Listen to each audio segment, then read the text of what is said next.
Bonjour, je suis ici avec Saïd Amish, le réalisateur du court-métrage Le Départ, présenté ici au FIF. Bonjour Saïd. Bonjour. Vous êtes ici pour la première fois au FIF pour présenter ce court-métrage. En quelques mots, ça raconte quoi? Alors, le départ, donc, c'est l'histoire d'un petit garçon qui a 10 11 ans et qui passe l'été avec ses copains. Il attend les Jeux Olympiques et son idole Hicham El Garouj, qui va courir pour la dernière fois aux Jeux Olympiques. Et son père et son grand frère arrivent de France et est en train de se formenter pour lui un destin qu'il n'avait pas vu venir. Et donc, c'est un peu la dernière semaine de ce garçon au Maroc et ses derniers souvenirs au Maroc. Et du coup, pourquoi avoir choisi de traiter justement cette thématique des migrations? Moi, ce qui m'intéresse dans la question en tout cas de l'immigration et de la migration plus généralement, c'est la question de l'exil. Et ça m'a intéressé de travailler sur cette question d'enfance. C'est comment cet enfant se constitue cette identité-là.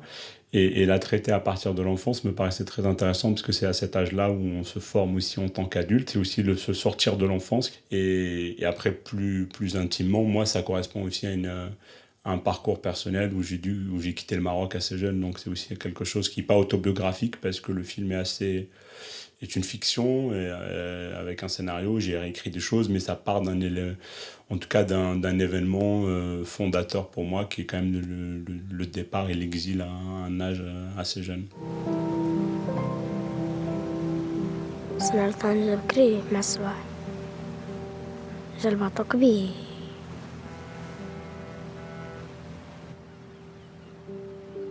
المغرب كان كيبان في الأول بقى كيرجع صغير صغير صغير تا مبقاش كيبان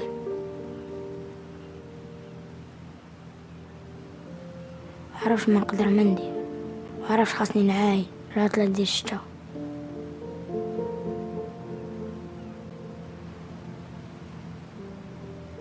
كبر ورجع. Par exemple, par rapport au départ, voilà, pour moi, je dirais qu'il y a un événement fondateur qui est de voir très jeune son pays s'éloigner sur un bateau et de voir la mer comme ça et de voir son pays partir. Ça, c'était quelque chose qui m'est arrivé. C'était une image très forte que je voulais reconstruire dans le film. Mais à partir de ce moment-là, j'ai tout réécrit, la relation avec la mer, la relation aux Jeux Olympiques, de Hicham El Garouj. En tout cas, la fiction me permet d'accentuer ce sentiment que moi, je voulais raconter. Justement, vous avez incorporé du coup Hicham El Galouj, King of the Mile, c'est son surnom. C'est un des athlètes marocains qui est considéré le plus performant. Pourquoi est-ce que vous avez incorporé ce personnage dans cette fiction? Et ce qui m'intéressait, c'est d'incorporer une esthétique du souvenir. Pour moi, c'était important d'ancrer ça dans une réalité immuable, une réalité qu'on ne peut pas mettre en doute. C'est la réalité historique. Je trouvais que pour un petit garçon, voilà, je voulais quelque chose de plus léger qu'une guerre, voilà, quelque chose de politique. Je me suis dit, qu'est-ce qui peut intéresser cet enfant à cet âge-là? Et c'est vrai que la course à pied est quelque chose et le sport à la télé est quelque chose d'assez évident. Et après, un autre point de vue, c'est comme moi j'aime bien par ailleurs la course à pied.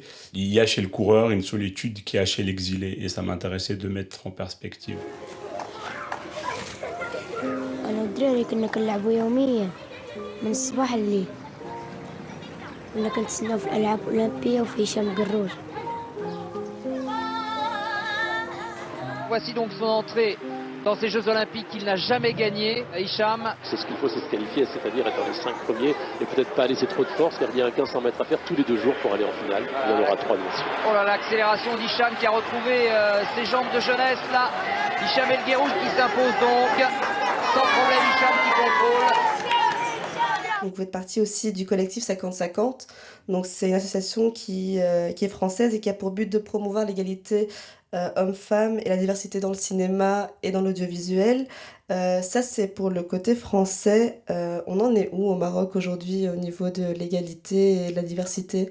On en est loin. Je pense que la société marocaine, comme d'autres et plus que d'autres, a besoin de travailler à la promotion des femmes dans toutes sortes de secteurs. Mais en tout cas, dans mon secteur, je pense que c'est indispensable qu'il y ait des histoires racontées par des femmes qui puissent parler aux Marocains et aux Marocaines de manière générale. Parce que voilà, c'est pour des sociétés plus justes. Je pense que l'inclusion permet d'avoir des sociétés plus justes et le cinéma permet ça. Donc, c'est-à-dire qu'il y a un pouvoir de parler aux autres. Et malheureusement, on en est encore très loin. Loin, en 2015, vous avez produit Much Loved avec Nabil Ayouch, un film qui a été interdit au Maroc avant même d'être diffusé. Pourtant, ça ne vous empêche pas du coup de vivre entre la France et le Maroc, ou même encore de continuer à filmer là-bas. Cette censure, ça ne vous bloque pas? Le film a été censuré et c'est vraiment quelque chose de très dommageable parce que, et pour le film, et pour nous, et pour les Marocains qui n'ont pas eu accès dans de bonnes conditions au film. Donc ça c'est un point, mais c'est pas parce qu'on a un film censuré injustement que Nabil et moi on va arrêter de se battre et on va arrêter de faire des films au Maroc. Il a eu un écho malgré l'interdiction, mais il aurait pu avoir un écho, il aurait pu, surtout je pense que les Marocains auraient pu voir ce film dans de bonnes conditions et ça aurait pu permettre un débat qui n'a pas eu lieu sereinement. Est-ce que vous pensez justement que le débat va avoir lieu un jour de façon sereine? Ça dépend sur quel sujet. Voilà, mais au Maroc, voilà, il y a cette zone de friction entre progressistes et conservateurs. Et nous, voilà, les progressistes, on doit ramener, on ne doit pas avoir peur et on doit pouvoir mettre sur la table des sujets qui comptent. Parce que l'argument principal, en tout cas, des conservateurs marocains, c'est de cacher la vie des gens. Parce qu'en réalité, dans les faits, la diversité de pratiques, les différents modes de vie existent. La jeunesse est hyper impressionnante par son audace. Il y a quelque chose d'extrêmement énergisant là-dedans. Et nous, on ne peut pas décider de passer à côté pour ne pas froisser certains. Vous avez cette double identité, donc d'un côté français et d'un côté marocain. Ça vous apporte quoi au niveau du cinéma dans votre travail? Ce que ça m'apporte, c'est de pouvoir être présent dans les deux pays, de pouvoir vraiment accompagner des jeunes réalisateurs et réalisatrices marocains. Donc ça c'est super. Et après, moi, dans les films que je fais, la question de l'identité est importante parce que mon parcours fait que c'est une question qui m'intéresse. Ce que je disais tout à l'heure, là, par rapport à la famille, l'identité, l'exil, voilà, ça c'est plus sur mon travail où je trouve que voilà, c'est quelque chose que j'ai envie de creuser. Voilà, d'avoir ce double regard, plus qu'une double identité, ce double regard, ça, je pense, c'est un plus. Est-ce que du coup, quand vous tournez au Maroc, par exemple, vous travaillez avec des équipes marocaines? Oui, après l'industrie au Maroc, elle est très active. On parlait tout à l'heure de la censure du film Much Loved, qui est une très très mauvaise chose, mais il faut aussi saluer ce qui est de bien. Il y a un centre cinématographique marocain qui est très actif, qui aide quand même des œuvres. Il y a une avance sur recette quand même qui est gouvernementale, qui aide les films marocains à se faire. Il y a une vingtaine de longs métrages par an, quelques courts métrages.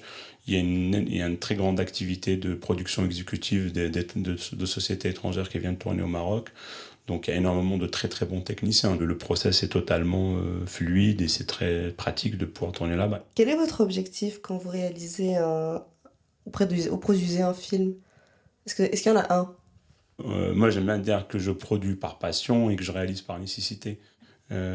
Quand je produis un film, je me suis passionné par le sujet, j'ai envie de défendre la réalisatrice ou le réalisateur avec qui je travaille, et on a des objectifs de financement, on a des objectifs de tournage, donc ça c'est nos objectifs économiques et artistiques. Quand je réalise, je suis dans un process où me mets plus en danger, où je suis plus dans l'inconscient, où je suis moins je suis dans une nécessité de ma démarche artistique. J'ai ce double regard, comme on parlait tout à l'heure de France-Maroc, mais quand je réalise être producteur en parallèle me permet aussi d'avoir une approche de la réalisation qui est peut-être différente de certains réalisateurs où je maîtrise les conditions de production. En tout cas, merci beaucoup d'avoir accepté d'être venu. Merci à vous. Merci. Bonne journée. Bonne journée.